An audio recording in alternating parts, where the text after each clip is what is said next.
Ya, mari kita berdoa.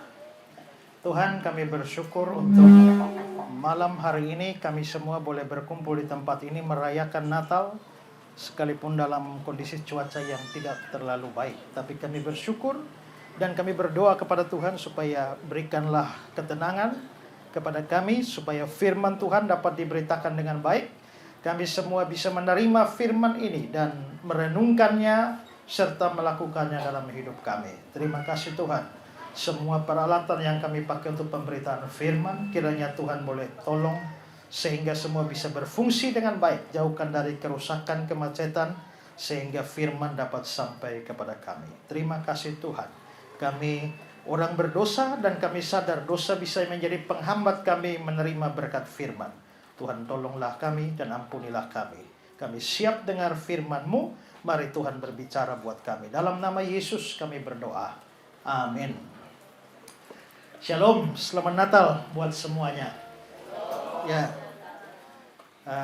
senang sekali hari ini kita boleh bergabung di sini dalam perayaan Natal ini. Ya,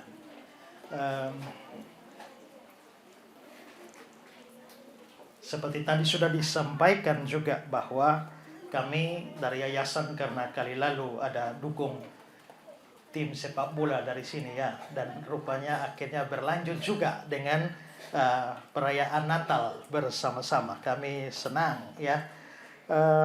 Juga tadi sempat disinggung oleh Pak Ketua bahwa kita kerjasama dengan Sony Entertain untuk membuat film, dan puji Tuhan bahwa itu dimainkan oleh anak-anak dari Kupang. Tapi bahkan setelah tim dari Sony Jakarta datang untuk audisi pemain, nah bukan hanya dari Kupang, tapi yang lolos sebagai pemeran utama itu adalah anak NBD, ya, yaitu anaknya Pak Ananias Leo, ya.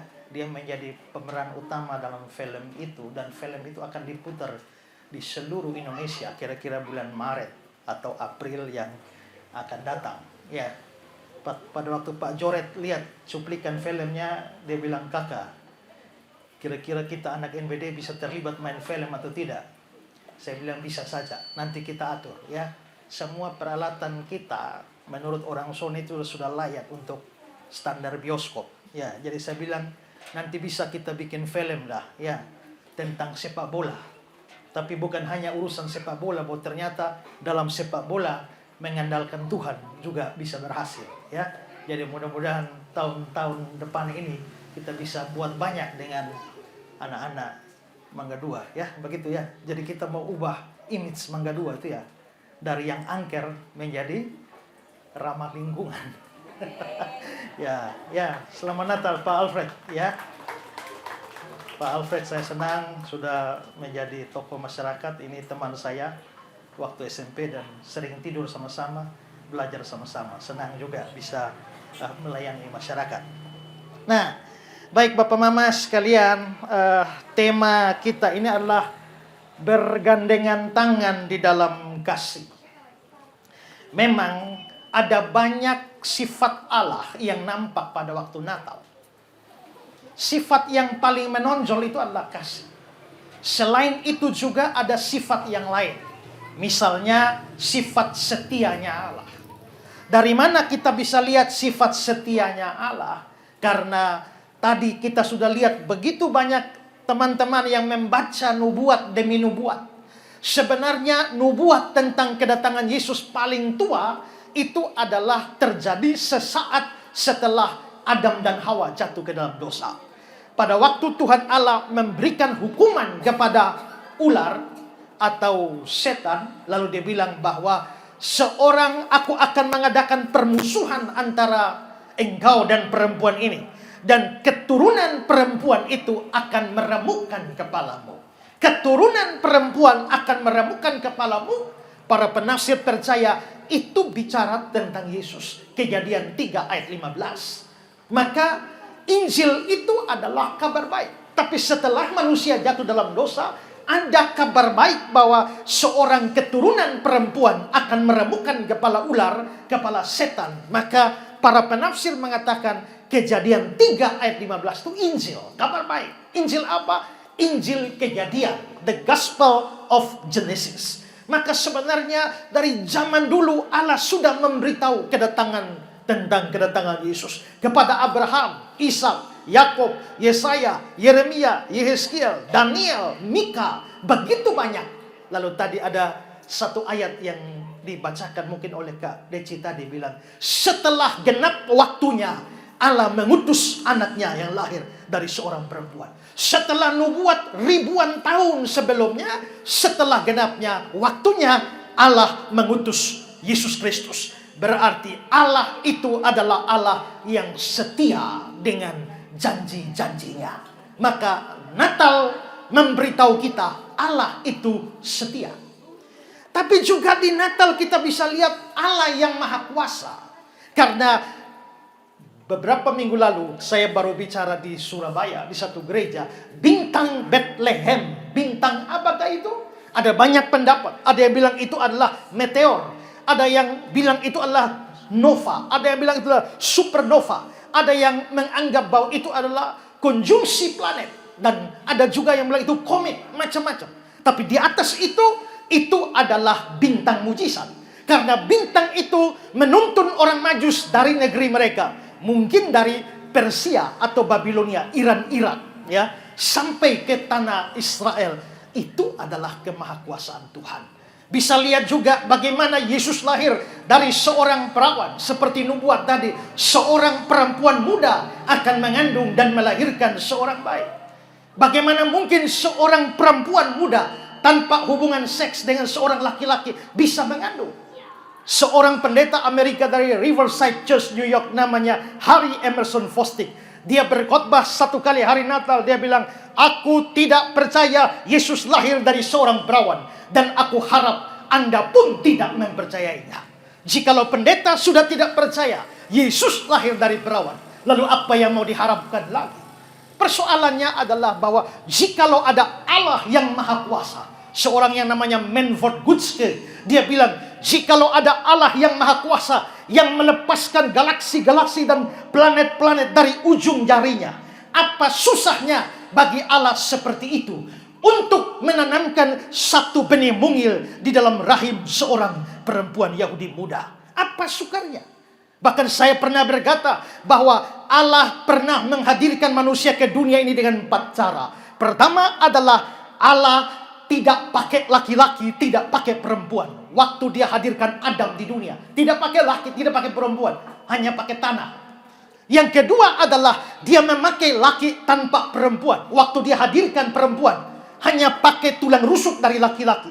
Yang ketiga adalah dia pakai laki dan pakai perempuan. Waktu dia hadirkan semua kita di dunia, karena kita lahir hasil kawin dari papa mama. Jikalau tanpa laki tanpa perempuan sudah, pakai laki tanpa perempuan sudah, pakai laki dan perempuan sudah, kurang satu, pakai perempuan tanpa laki-laki. Dan itulah yang Allah pakai untuk menghadirkan Yesus Kristus ke dalam dunia ini. Berarti Allah maha kuasa. Tapi sifat yang paling menonjol di dalam Natal itu adalah kasih. Sebagaimana teks terkenal, karena begitu besar kasih Allah akan dunia. Natal terjadi karena kasih Allah. Maka kalau kita merayakan Natal, tidak bisa terlepas dari kasih. Dan kasih vertikal kepada Allah, dan juga horizontal kepada manusia. Nah, saudara-saudara, di bawah tema bergandengan tangan di dalam kasih ini, saya bicara bahwa sebelum kita sampai pada apa yang bisa dikatakan sebagai hidup mengasihi, saling bergandengan tangan, saya mau bicarakan beberapa hal. Pertama adalah berbagai hal yang memisahkan manusia. Allah menciptakan manusia sama rata. Allah menciptakan manusia sama derajatnya. Biarpun banyak beda bangsa, beda warna kulit, beda jenis kelamin, beda macam-macam, tapi sesungguhnya derajat manusia sama di hadapan Allah. Tetapi saudara-saudara, banyak hal itu memisahkan manusia dengan yang satu dengan manusia yang lain. Saya ingin mengambil beberapa contoh. Pertama, mari kita melihat soal bangsa Yahudi atau bangsa Israel dengan bangsa non-Yahudi, non-Israel. Kalau ada bangsa yang paling fanatik di dunia, itu adalah bangsa Israel atau orang Yahudi. Tidak ada bangsa paling fanatik di dunia ini seperti orang Yahudi. Mengapa? Karena mereka bangsa pilihan Allah. Lalu mereka menganggap bahwa Allah mencintai Yahudi dan tidak mencintai bangsa yang lain. Allah mengasihi mereka dan tidak mengasihi bangsa-bangsa yang lain. Di mata orang Yahudi, seorang non-Yahudi itu tidak lebih daripada anjing. Pernah baca di Alkitab, pada waktu perempuan Sirofenesia, bukan orang Yahudi, meminta tolong pada Tuhan Yesus. Lalu Tuhan bilang apa? Tidak patut mengambil roti yang disediakan anak-anak dan melemparnya kepada anjing. Mengapa Yesus katakan begitu? Karena itulah pandangan umum orang Yahudi terhadap non-Yahudi, dianggap anjing. Maka saudara dan saya, orang Indonesia, di mata orang Yahudi, kita ini tidak lebih dari anjing-anjing. Saudara-saudara, seorang penafsir namanya William Barclay, dia mengatakan bahwa ada rasa jijik yang besar di kalangan orang Yahudi kepada mereka yang bukan Yahudi. Allah menciptakan neraka. Di neraka ada api. Untuk bisa api neraka menyala, perlu kayu api. Lalu kayu apinya siapa? Kayu apinya adalah semua orang non-Yahudi. Yang bukan Israel, itu adalah kayu api untuk neraka.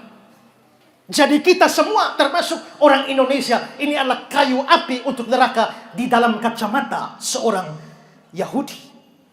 Mereka berkata bahwa hal terbaik kalau kita bertemu dengan ular, yaitu meremukkannya.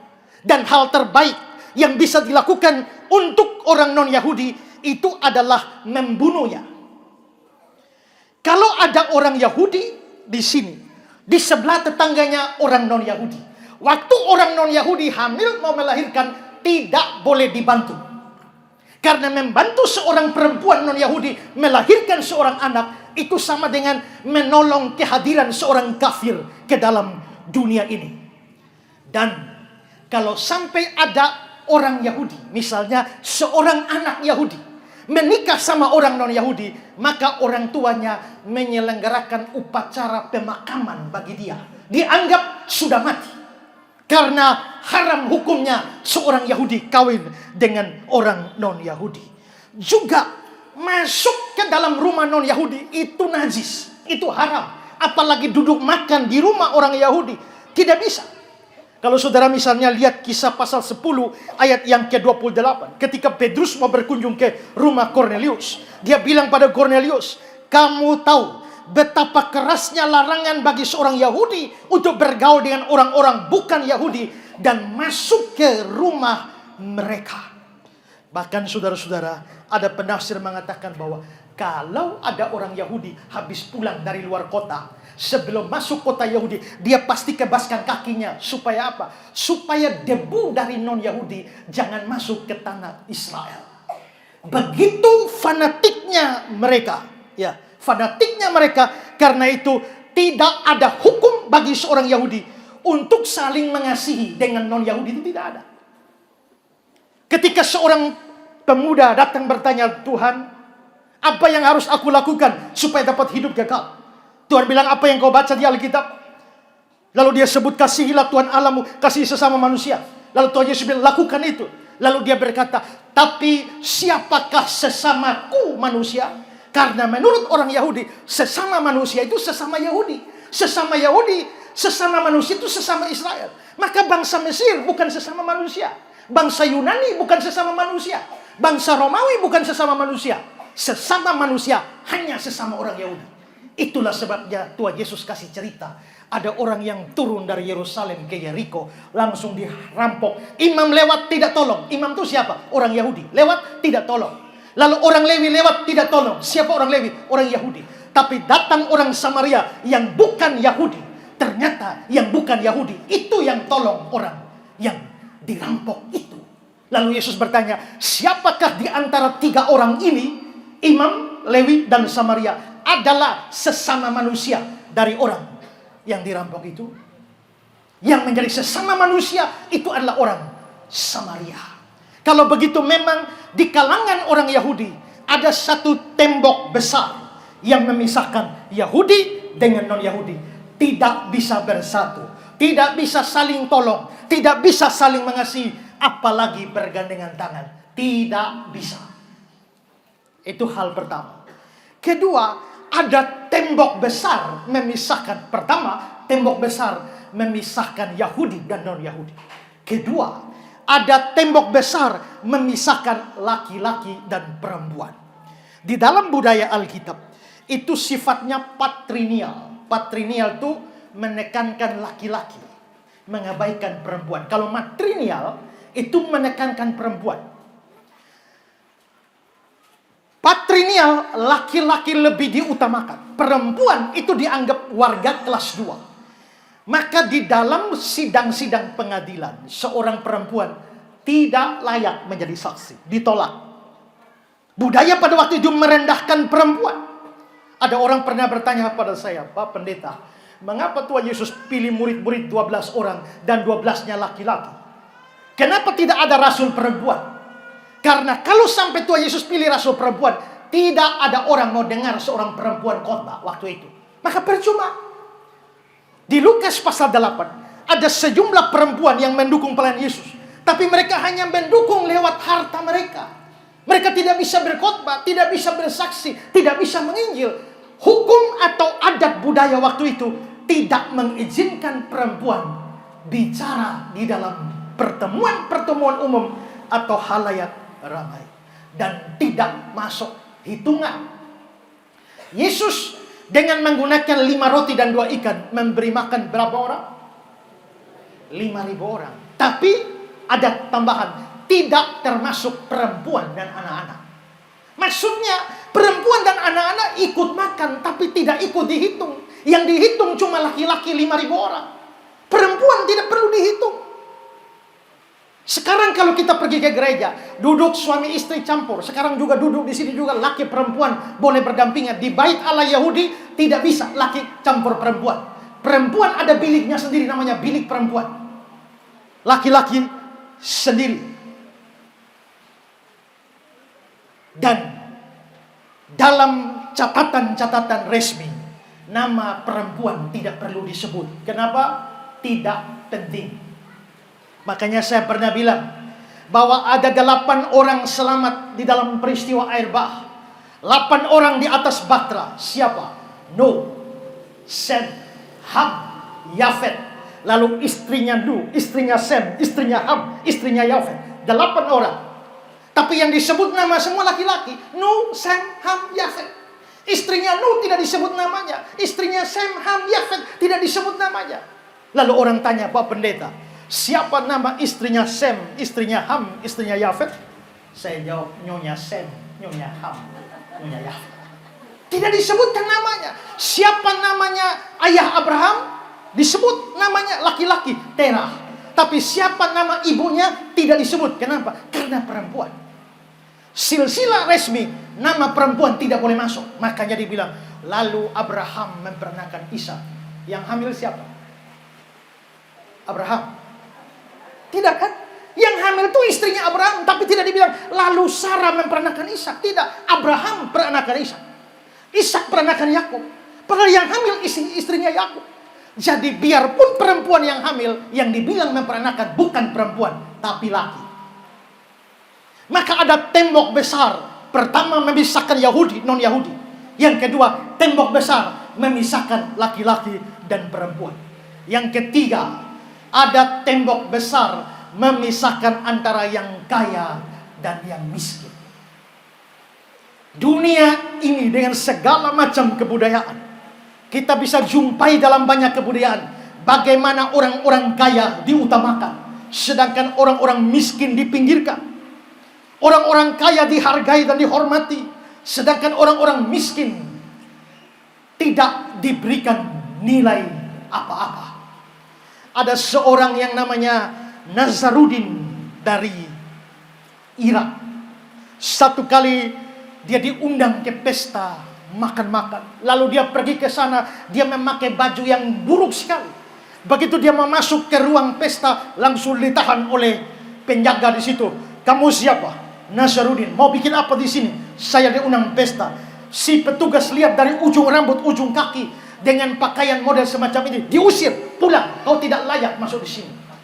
Nasarudin pulang ke rumahnya, lalu dia ambil bajunya yang paling bagus, lalu dia pakai, dia kembali ke pesta itu. Begitu dia tampil dengan baju yang bagus, petugas keamanan persilakan dia dengan hormat. Lalu dia bilang, bukankah yang tadi datang orang yang sama, Nasarudin? Tapi kenapa pertama ditolak, kedua diterima? Karena pertama bajunya jelek, kedua bajunya bagus. Itu berarti masalah bukan pada Nasarudinnya, masalah pakai pada bajunya. Maka begitu Nasarudin masuk ke dalam ruang, pas acara makan, Nasarudin angkat sebuah kursi, taruh di meja makan, lalu dia buka baju, lalu dia taruh bajunya di kursi dan dia bilang, hei baju, makanlah sekarang. Karena yang mereka hormati adalah kau, bukan aku, Nasarudin. Kau baju yang dihormati. Banyak orang lebih menghormati baju daripada orang yang mengenakan baju. Ada tembok besar memisahkan yang kaya dan yang miskin. Selanjutnya ada tembok besar juga yang memisahkan antara yang pintar dan yang bodoh. Pintar mendapatkan tempat-tempat terhormat, diakui, diagungkan. Tetapi yang bodoh disisihkan, tidak dihargai. Seorang teman saya, kalau saya lihat IQ-nya agak lemah, boleh dikatakan tidak cukup mampu di dalam berkuliah, nilainya selalu jeblok, anjur. Lalu saudara-saudara, boleh dibilang bahwa teman saya ini secara kasar boleh dikategorikan sebagai secara akademik dia bodoh.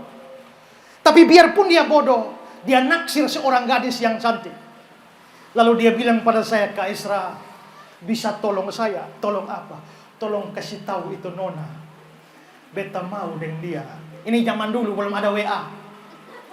Tolong kakak, tolong sampaikan itu Nona, beta mau dengan dia. Saya pikir mau sampaikan juga, saya yakin pasti ditolak. Tapi karena dia bilang tolong kakak sampaikan, beta mau dengan dia. Akhirnya terpaksa saya kasih tahu itu Nona, dia mau dengan lu. Saya yakin ditolak, tapi tiba-tiba saya kaget. Nona bilang, kakak tolong sampaikan dia, beta mau. Saya kaget, mestinya tidak mau. Kenapa dia mau? Kakak tolong sampaikan, beta mau. Beta mau muntah. Kasihan sekali.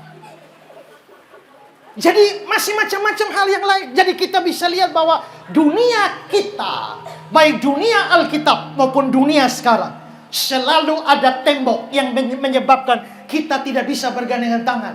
Perbedaan suku bangsa seperti Yahudi non-Yahudi, perbedaan jenis kelamin laki dan perempuan, perbedaan kaya dan miskin, perbedaan pintar dan bodoh, dan masih banyak hal yang menyebabkan kita terpisah dan tidak bisa saling mengasihi, tidak bisa bergandengan tangan. Tapi sekarang mari kita lihat fakta-fakta Natal. Hal yang kedua adalah fakta-fakta Natal. Apa yang terjadi pada saat Natal yang pertama? Yang pertama, Yahudi dan non-Yahudi bertemu. Matius 2 ayat 1. Sesudah Yesus dilahirkan di Bethlehem di tanah Yudea pada zaman Raja Herodes, datanglah orang Majus dari timur ke Yerusalem. Yesus itu orang Yahudi. Yusuf, Maria orang Yahudi. Tapi datanglah orang Majus mencari Yesus yang baru lahir. Siapa orang Majus itu? Orang Majus ini adalah ahli-ahli filsafat, ahli-ahli medis, ahli-ahli perbintangan. Menurut teks kita, dari timur. Timur mana? Timur Yerusalem. Kalau saudara lihat di peta, maka timur Yerusalem itu menunjuk pada wilayah Persia, Iran sekarang, atau Babilonia, Irak sekarang. Yang lain menyebutnya sebagai Arabia. Jadi besar kemungkinan orang-orang Majus ini datang dari Iran dan Irak atau Arabia. Mereka mencari raja yang baru lahir, sedangkan raja yang baru lahir itu orang Yahudi. Dan setelah bertemu, mereka sujud menyembah. Itu berarti tadi saya bilang ada tembok besar antara Yahudi dan non-Yahudi. Tapi di dalam Natal, gara-gara Yesus Kristus lahir, orang non-Yahudi seperti para Majus bisa bertemu dengan Yusuf, Maria, dan Yesus yang adalah orang non-Yahudi. Di Matius 2 ayat 11 maka masuklah ke dalam rumah itu dan melihat anak itu. Orang Majus masuk ke dalam rumah itu. Rumah atau kandang? Tapi ayatnya bilang rumah, bukan ganda. Kenapa? Karena waktu Yesus lahir, para gembala datang di kandang. Waktu orang Majus datang, bukan hari Yesus lahir. Waktu orang Majus datang, Yesus kira-kira sudah umur 1 tahun lebih. Makanya sudah pindah di rumah. Orang Majus, coba saudara lihat, waktu Herodes periksa orang Majus, kenapa Herodes suruh membunuh anak-anak 2 tahun ke bawah? Karena dia hitung-hitung dari keterangan orang Majus. Lihat bintangnya, kalian lihat bintangnya kapan? Dia hitung-hitung kira-kira 2 tahun. Bunuh anak-anak di bawah 2 tahun. Sekurang-kurangnya Yesus sudah 1 tahun menjelang 2 tahun. Maka waktu Yesus lahir gembala datang. Tapi orang Majus tidak datang waktu Yesus lahir. Makanya kalau bikin drama Natal, jangan kasih ketemu orang Majus dengan gembala. Itu salah. Ya. Mereka datang dan masuk ke rumah itu. Berarti di sini orang Majus non-Yahudi masuk ke rumah orang Yahudi. Maka tadi kita bisa lihat bahwa ada tembok antara Yahudi dan non-Yahudi. Tapi Natal mempersatukan Yahudi dan non-Yahudi. Bahkan saudara-saudara, di dalam silsilah Yesus Kristus, coba lihat Matius 1 ayat yang ke-5, Salmon memperanakan Boas dari Rahab. Siapa Rahab? Perempuan Kanaan. Boas memperanakan Obed dari Rut. Rut itu orang mana? Moab. Kalau begitu, Rahab bukan orang Israel, Rut bukan orang Israel. Bagaimana bisa nama 2 orang Israel masuk di dalam silsilah Yesus Kristus? Itu berarti bahwa tembok yang memisahkan Yahudi dan non-Yahudi sudah hancur pada waktu Natal terjadi. Yahudi dan non-Yahudi sudah bisa bergandengan tangan. Tadi tidak bisa, sekarang sudah bisa karena Yesus lahir. Kedua, laki-laki dan perempuan. Saudara perhatikan juga bahwa tadi saya bilang nama perempuan tidak bisa disebut, tidak layak disebut, apalagi dalam catatan silsilah resmi. Tapi coba saudara lihat di dalam Matius 1 ayat 5 lagi. Silsilah resmi Yesus Kristus. Ada nama Rahab di sana, itu perempuan. Ada nama Rut di sana, itu perempuan. Dan di bagian terakhir ada istri Uria, itu perempuan.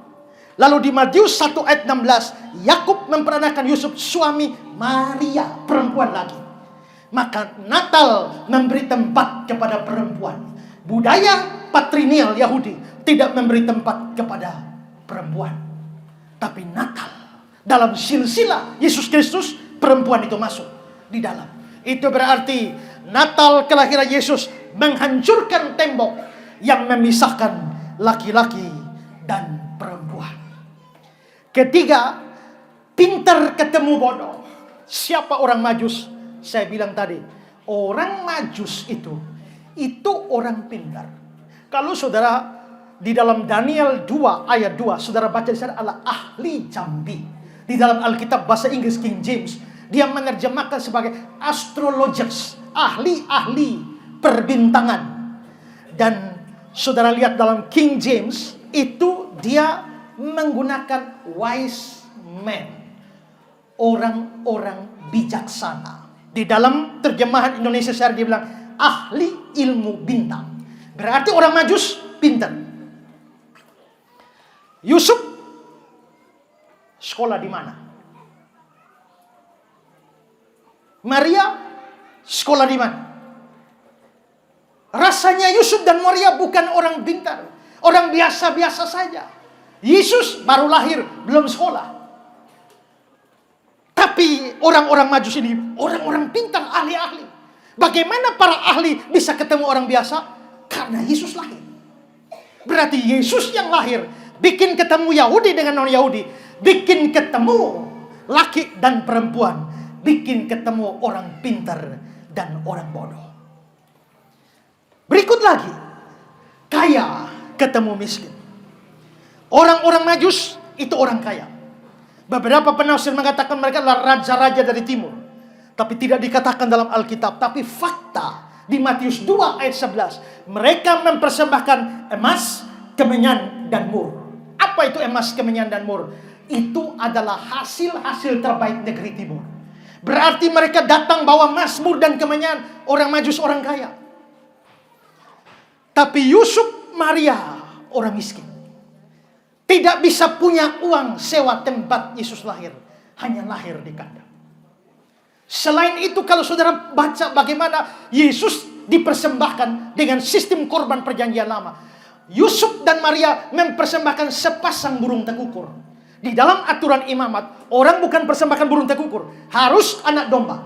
Kalau untuk orang miskin, boleh sepasang burung tekukur. Dan Yusuf Maria persembahkan sepasang burung tekukur. Itu berarti mereka miskin. Lalu untuk apa emas, kemenyan, mur diberikan? Kan nanti gara-gara Herodes, Yesus dan Yusuf Maria bawa lari Yesus ke Mesir, bukan? Lalu tinggal di Mesir, makan dari mana? Dari emas, kemenyan, dan mur ini.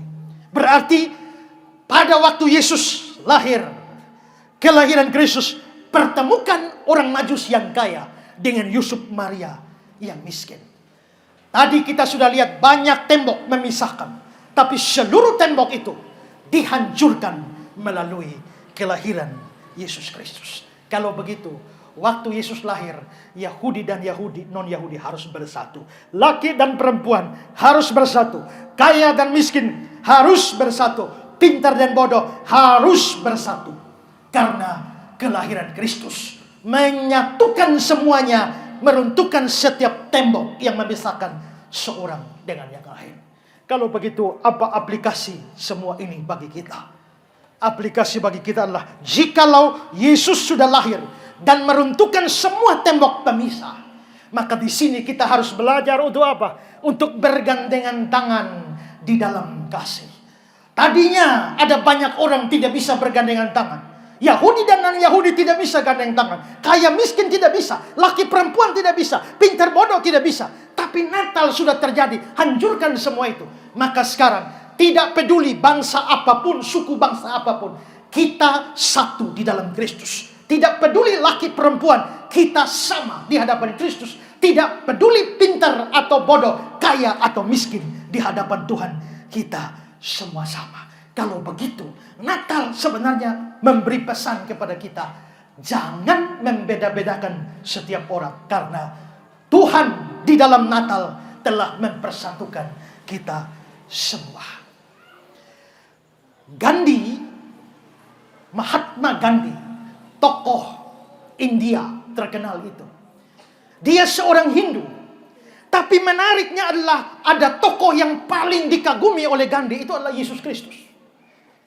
Dan tahukah saudara bahwa di kamarnya Gandhi dia pasang gambar Tuhan Yesus? Dan kata-kata Tuhan Yesus bagi Gandhi, ajaran moral terbesar di dunia ini adalah ajaran Yesus Kristus. Di dalam Matius pasal 5-7, khotbah Yesus di bukit. Dan Gandhi punya lagu kesayangan, dari kidung jemaat ku pandang salib Tuhanku.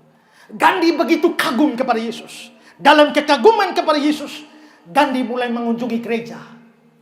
Dan begitu dia masuk, Gandhi kulitnya hitam. Begitu dia masuk ke gereja, petugas gereja orang barat, mau apa kau ke sini?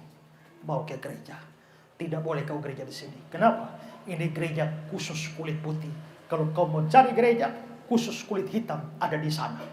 Lalu Gandhi bilang, saya berkeberatan karena di dalam agama Hindu ada begitu banyak kasta yang membedakan manusia yang satu dengan yang lain. Dan karena itu saya mau datang pada Kristus. Tapi kalau di Kristen ternyata ada kasta hitam putih seperti ini, maka saya kira saya tidak perlu menjadi seorang Kristen. Gandhi akhirnya tetap kagum kepada Yesus, tapi dia tidak pernah jadi Kristen. Gandhi berkata, aku kagum kepada Kristusmu, tapi aku tidak suka kepada Kristenmu. Sayang sekali, ketika ada pembedaan seperti itu, maka seorang yang hendak datang kepada Kristus menjadi gagal. Natal harus mengajar kepada kita bahwa kita tidak boleh lagi membedakan seorang dengan yang lain. Suku bangsa apapun, warna kulit apapun, jenis kelamin apapun, tingkat sosial apapun, tingkat pendidikan apapun. Saya baca sebuah cerita seorang anak muda yang sudah pergi sekolah pendeta di luar. Lalu dia kembali ke kampung nelayan. Lalu dia ingin naik perahu di laut. Lalu sementara itu dia minta seorang anak nelayan yang tidak sekolah, tolong bawa saya naik perahu keliling. Lalu mereka naik perahu. Sementara di atas perahu sampan, anak sekolah teologi itu tanya kepada anak nelayan, "Adik, apakah adik tahu apa itu teologi?" Lalu ini anak nelayan bilang, "Tidak tahu kakak." Aduh, kalau adik tidak tahu teologi, adik punya keselamatan hilang 20%. Begitu dia dayung-dayung lagi lalu tanya, "Adik, apakah adik tahu apa itu pneumatologi?" "Apa itu kakak? Saya tidak tahu." Aduh, kalau adik tidak tahu pneumatologi, itu doktrin Roh Kudus. Kalau adik tidak tahu, keselamatan adik hilang 20% lagi. Sementara dia dayung makin dalam. "Adik, apakah adik tahu itu soteriologi?" "Makanan apa itu kakak?" "Bukan, soteriologi itu doktrin keselamatan. Kalau adik tidak tahu, keselamatan adik turun lagi 20%. "Adik, apakah adik tahu eskatologi?" "Apa itu kakak?" "Doktrin akhir zaman." "Tidak tahu?" "Tidak." "Kalau begitu, keselamatan adik turun lagi 20%. Kasihan adik ini. Tiba-tiba langit mulai hitam, hujan mulai turun, angin mulai kencang datang. Lalu ini adik tanya, "Kakak," saya tanya, "kakak bisa berenang kok?" Kakak bilang, "Wih, saya sudah bisa berenang." Kalau kakak sudah bisa berenang, ini hari saya jamin kakak pun keselamatan hilang 100%.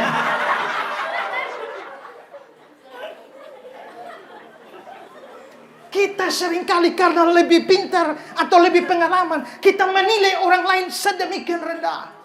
Tapi Natal mengajarkan pada kita, tidak, kaya, miskin. Jangan nilai orang dari apa yang dia miliki. Jangan nilai orang dari apa yang dia pakai. Jangan hormati orang dari kekayaan, karena waktu mati tidak bawa satu apapun. Alexander the Great, pemimpin Yunani yang terkenal, dia menguasai dunia dalam umur yang masih sangat muda, hanya umur 33 tahun. Dia menaklukkan hampir seluruh dunia dalam imperium Yunani. Bahkan satu kali Alexander the Great sampai ke Sungai Gangga di India. Dia menangis di sana. Kenapa Alexander menangis? Karena sudah tidak ada wilayah yang bisa dia taklukkan lagi. Tapi Alexander mati muda. Umur 33 seperti Yesus. Mati muda. Dan pada waktu dia mau mati, waktu dia sakit, dia pesan kepada para pengikutnya, "Kalau saya mati nanti, tolong peti matinya kasih lubang 2 di kiri dan kanan. Dan waktu saya masuk peti mati, tolong tangan satu masuk lubang ini, tangan satu masuk lubang ini. Sementara tubuhnya di dalam peti. Dan sementara iring-iringan membawa mayat saya pergi ke lubang kubur, semua emas, perak, harta yang saya miliki sebar-sebar di jalan dari rumah duka sampai tempat pemakaman." Lalu mereka tanya, "Tuan, apa maksud semua ini?" Lalu dia bilang, 2 tangan saya yang keluar dari peti mati itu untuk menggambarkan bahwa saya dapat seluruh dunia ini. Tapi pada waktu saya mati, saya tidak bawa satu apapun dalam 2 tangan genggaman saya ini. Seluruh harta saya sebar. Karena apa? Karena waktu saya mati, tidak satu pun yang saya bisa bawa ke lubang kubur." Di Brasil, ada seorang kaya yang waktu sakit, dia pesan satu mobil mewah. Dan dia bikin pesan kepada orang, "Kalau saya mati nanti, kubur saya jangan pakai peti mati, tapi pakai mobil ini." Dan waktu dia mati, mereka betul-betul jadikan mobil mewahnya itu. Dia pakai jas, kacamata hitam, 2 tangan diikat di setir, dan diturunkan dengan mobilnya ke dalam lubang kubur. Pertanyaan kita, lu mau kemana Bapak? Tidak ada arti apa-apa semua. Semua yang kita miliki, makan, minum, harta, itu hanya melekat sementara. Lalu mengapa kita harus menilai orang dengan apa yang dia miliki? Kita menghargai orang kaya begitu hebat, tapi merendahkan orang miskin. Semua harta kekayaan kita hanya di otak kita. Begitu mati, selesai semua. Ilmu kita selesai. Lalu mengapa kita membeda-bedakan orang? Natal harus membuat kita saling mengasihi dan bergandengan tangan. Sabu dengan alor, alor dengan rote, rote dengan sumba, sumba dengan flores, flores dengan alor. Nah, karena alor paling banyak, kita omong alor 2 kali. Nah, maka Natal harus membawa kesatuan di antara kita, saling bergandengan tangan. Kita punya tingkat pendidikan, tingkat ekonomi, strata sosial beda-beda. Tapi Natal harus menyatukan. Galatia 3 ayat yang ke-28 bilang begini. Dalam hal ini tidak ada lagi orang Yahudi atau orang Yunani. Tidak ada hamba atau orang merdeka. Tidak ada laki-laki atau perempuan. Karena kamu semua adalah satu di dalam Kristus Yesus. 1 Korintus 12:13. Sebab dalam satu roh kita semua, baik orang Yahudi maupun non-Yahudi, baik budak maupun orang merdeka, telah dibaptis menjadi satu tubuh. Kita semua diberi minum dari satu roh. Maka semua satu dalam Kristus. Bergandengan tangan dalam damai. Dan karena itu merayakan Natal identik dengan damai. Raja damai lahir. Maka setiap orang yang merayakan Natal tapi belum berdamai dengan sesama, saudara, percuma merayakan Natal. Masih adakah yang duduk di sini tapi punya musuh bebuyutan sejak dari bulan Maret? Adakah di sini yang punya orang yang dibenci sejak bulan Mei yang sampai hari ini belum berdamai? Natal adalah Allah berikan anaknya mati demi pengampunan dosa kita. Maka Natal juga harus mengajarkan kita berdamai. Kita tidak bisa bergandengan tangan dalam kasih kalau tidak ada perdamaian. Damai yang sejati. Bukan hanya Natal. Saya pernah berkhotbah dan berkata, bahayanya merayakan Natal. Salah satu bahaya merayakan Natal, orang jadi munafik. Waktu bulan Natal, bulan Desember, dia penuh kasih. Kenapa? Ini mau dekat Natal. Lu minta sumbangan, dia kasih karena bulan Natal. Tapi lu jangan coba minta sumbangan di bulan Agustus. Lu tidak dapat. Lu bikin tersinggung pada dia di bulan Desember. Dia bilang, ya Bapak ampunilah mereka karena mereka tidak tahu apa yang diperbuat. Jangan korek kena di bulan Mei. Itu sakit. Maka banyak orang merayakan Natal tiba-tiba menjadi saleh pada bulan Desember. Ketika Perang Dunia Kedua terjadi, Amerika, Jerman berhadap-hadapan dalam pertempuran hidup mati. Tapi pada waktu mereka perang, sudah siap siaga satu, siap baku tembak. Tiba-tiba seorang prajurit Amerika sadar, bukankah ini 25 Desember, hari Natal? Maka sementara semua siap baku tembak, di tengah malam yang sunyi, prajurit Amerika angkat suara, Silent Night, Holy Night. Tentara Jerman juga Kristen. Mereka dengar suara, oh iya ya, Natal ya. Maka Jerman juga sambung suara, Heiligena, Heiligena. Natal, sama-sama Kristen. Komandan dengan komandan baku kontak. Ini Natal, karena mana? Letakkan senjata, kita bikin perayaan Natal bersama. Maka semua senjata diturunkan. Hari itu tentara Jerman, tentara Amerika, Natal bersama, malam kudus bersama, dengar firman Tuhan bersama, nyalakan lilin bersama, doa bersama, pesta Natal bersama. Tanpa sadar jam hampir pukul 00. Komandan berteriak, Natal sudah selesai. Masing-masing kembali ke tempat. Dan perang dilanjutkan kembali. Mereka berdamai hanya Natal. Lewat Natal, perang lagi. Banyak orang menjadi kelihatan seperti malaikat di waktu Natal. Natal lewat, kembali ke habitat aslinya.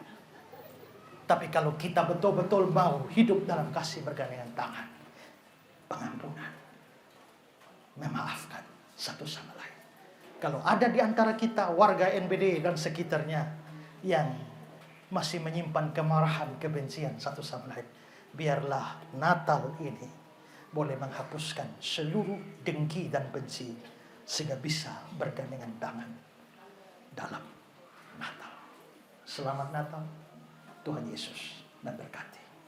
Amin. Tuhan, terima kasih kami sudah dengar berita Natal. Kami menemukan di dalam hidup ini ada banyak tembok yang memisahkan manusia yang satu dengan manusia yang lain. Tapi kebenaran firman-Mu mengajar kami bahwa seluruh tembok itu dihancurkan lewat kelahiran Kristus ke dalam dunia. Ajarlah kami supaya hidup saling mengasihi, saling mengampuni, saling bergandengan tangan, dan tidak membedakan seorang akan yang lain. Seperti Tuhan memandang kami semua sama. Tidak peduli suku bangsa apapun, jenis kelamin apapun, tingkat ekonomi, tingkat pendidikan apapun. Biarlah semua kami saling mengasihi, dan saling bergandengan tangan.